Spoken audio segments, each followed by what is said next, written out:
साथियों नमस्कार, मैं राहुल मौर्य आजमगढ़ से।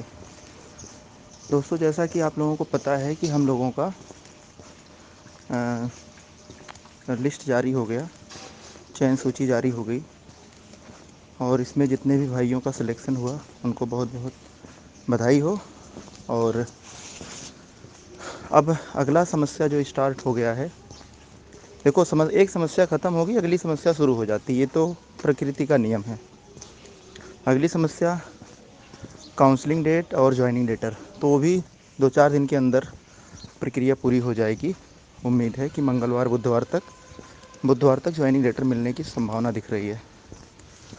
और जो हो रहा है कहीं न कहीं उसमें सरकार भी सोच समझ के कदम उठा रही है। अगर जियो जारी होता तो अब तक चैलेंज हो गया होता, और इसलिए जियो जारी होना बहुत ही मुश्किल है। जियो तो लास्ट में ही आएगा, आप देखिएगा। और ना विरोधी लोग इसको कोर्ट में चैलेंज करके कोई ना कोई तमाशा खड़ा कर देंगे। और बाकी जो भी मुद्दे हैं उस पर हम लोग अपना नज़र गड़ाए हुए हैं और पूरी कोशिश है कि इस पर कोई भी समस्या ना आने पाए। ज़रूरत पड़ने पे बड़े से बड़े वकील को भी खड़ा किया जाएगा अगर ज़रूरत पड़ेगी तो ये तो अभी का जो समय चल रहा है उसको बताने के लिए हमने सारी चीज़ें बताई। अब आगे की बात, आप लोगों को ये बात पता है कि ये जो रिपोर्ट आई थी वो राष्ट्रीय पिछड़ा वर्ग आयोग ने दिया था। और राष्ट्रीय पिछड़ा वर्ग आयोग में किसने दिया था? माननीय लोकेश प्रजापति जी ने। इस बात को कोई नहीं भूल सकता, ना हम ना आप। लेकिन कुछ ऐसे लोग हैं जिनको आप इंसान तो मानते हैं लेकिन शायद वो इंसान कहलाने लायक नहीं होते। उनके अंदर ज़रा सा भी किसी भी व्यक्ति के लिए कोई भी संवेदना नहीं होती है, और ना ही कोई, मतलब बस वो केवल एक इंसान है, अपने लिए सिर्फ जीते हैं। अपने लिए का मतलब ये है कि जो इंसान उनको नौकरी तक पहुंचाया है उसका भी एहसान कभी नहीं मानते, वो ना मानेंगे, हमें पता है। और ऐसे देखो 6800 लोग हैं यार, 1-2 लोग नहीं, 6800 लोग हैं। लेकिन एक बार आप अपने आप से पूछिए कि क्या आपने लोकेश प्रजापति जी के लिए अपने पर्सनल फेसबुक पे, अपने पर्सनल ट्विटर अकाउंट से, अपने किसी फेसबुक ग्रुप में उनको टैग करते हुए उनको धन्यवाद दिया? आखिर इतनी ज़्यादा, मतलब इतनी असंवेदना आप लोगों के अंदर कैसे आ सकती है?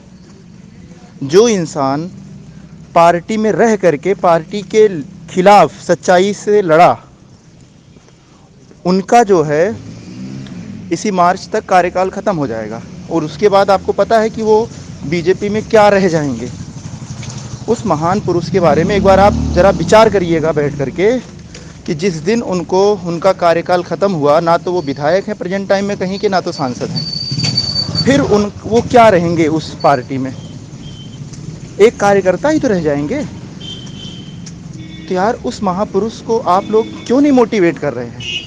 क्यों नहीं ऐसा फील करा रहे हैं कि आप हमारे लिए भगवान हैं? उसको प्राउड फील हो कि यार हमें ऐसे कुर्सी हज़ारों कुर्बान कर देंगे ऐसे लोगों के लिए जो हमारे लिए इतना कृतज्ञ हैं।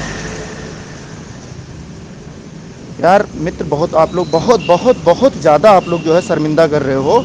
किस तरीके से रिपोर्ट निकलवाया गया ये हम लोग, हमारी आयोग की टीम जानती है कि कैसे कैसे करके रिपोर्ट निकला था, जिसके बदौलत आप नौकरी लेने जा रहे हो। इस पर उल्टा पुल्टा ना बोलना पड़े मित्र, ये जान लीजिए, क्योंकि गुस्सा बहुत आती है। इसमें ऐसे लोग भी नौकरी पाने जा रहे हैं जो ज़िंदगी में कभी सोचे नहीं होंगे कि हमारी नौकरी लगेगी। और वो आयोग टीम क्या है, लोकेश प्रजापति कौन है, राष्ट्रीय पिछड़ा वर्ग कौन है, क्या है, उनको ये भी नहीं पता होगा, लेकिन वो इसमें लिस्ट में आ गए हैं। और हमारे जो सच में संघर्ष के साथी थे वो आज छूट गए। इस बात का तकलीफ़ होता, अफसोस होता है, लेकिन क्या कर सकते हैं? जो काम हो सकता है, जो रूल्स के अकॉर्डिंग हो सकता है, वही हुआ है। और अब बाकी क्या होगा आगे फ्यूचर में, वो भगवान जाने। अभी भी बहुत सारी समस्याएं आ सकती हैं। इसके लिए अगर लोकेश भैया मजबूत रहेंगे हमारे आपके लिए, और उनको आप ये शो कर देंगे फेसबुक, ट्विटर पे, आप बताओ उनके अभी आप फॉलोअर को जाके देखिए, मैक्सिमम 2000 फॉलोअर हैं उनके पास। और यहाँ कितने सेलेक्ट हुए? 6800। अरे यार, अगर थोड़ी सी भी शर्म बची हो ना, जो बिना, कहते नहीं, बिना खाए पिए या बिना मेहनत के जो नौकरी करने जा रहे हो, किसी के खून पसीने पर, किसी के कुर्सी दांव लगाने पर आपको नौकरी लगी है, कम से कम इतना तो एहसान कर दो यार। उनको फॉलो करो, उनको ट्वीट करो, उनको फेसबुक पर हर जगह क्यों नहीं लिख रहे हैं आप लोग? अरे हम लोग जानते हैं भाई, एक पिता की तरीके से, एक भगवान की तरीके से ट्रीट करते थे। जब हम लोग मिलने जाते थे उनसे, कहते थे बेटा चिंता ना करो, जो होगा न्याय देंगे, हम किसी के दबाव में नहीं आएंगे, कुर्सी छोड़ देंगे लेकिन दबाव में नहीं आएंगे हम कभी। उस महापुरुष के बारे में यार आप एक शब्द नहीं लिख सकते हो? हाँ, किस दुनिया से और किस धरती के प्राणी हो यार आप लोग?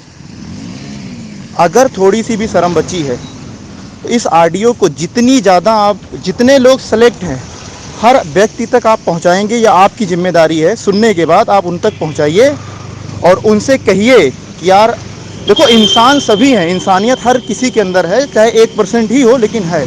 अगर उस 1% इंसानियत के नाते जो आपके बुढ़ापे तक की ज़िंदगी, आपकी 1 से 2-3 पीढ़ियों को मजबूत कर दे रहा है, जो व्यक्ति, उस व्यक्ति को आप एक थैंक यू नहीं टैग करके लिख सकते हैं?